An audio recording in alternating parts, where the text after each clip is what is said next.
There's a possibility that there will be new legislation introduced that could prevent this kind of care for Well, minors? like I said, I want to see how this committee goes, but I think that is a possibility.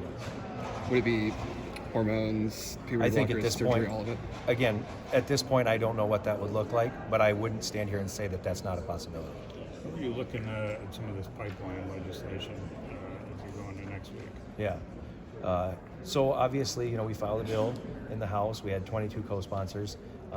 This has been an issue that's been a hot topic for over a year now, and I think you've seen a bill where we've tried to be reasonable in our approach, which isn't, there are bills floating around the legislature that would outright ban projects like this. We felt, working with some Representative Holt, Representative Kaufman, and others in the caucus, that this is a reasonable approach, that the ultimate goal is to protect land property owners, but at the end of the day, if they're able to make these projects work, if landowners want to do them, we're not also want to be heavy-handed government and stand in the way and just say, you can't do this. So I think we found a reasonable balance with this bill. Do you have think enough that Senator votes on your Whitford- side, or do you have to get the Democrats to help you?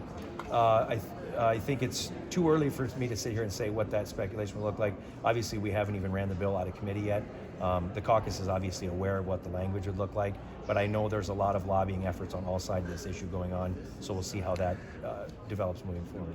Do you think Senator Whitford will think it's a reasonable balance? Like, have you had those conversations with him yet? I mean, I've had conversations with the Senate and the governor from the standpoint of, knowing what that bill was going to be before we filed it. But our objective in here has been, again, we're in all 99 counties. A lot of our members have been hearing about this as one of the most important issues leading all the way back into last session. And so from the House perspective, this was something that we looked at it from what could we do that we felt was reasonable within our caucus. Katerina, you asked twice, I think.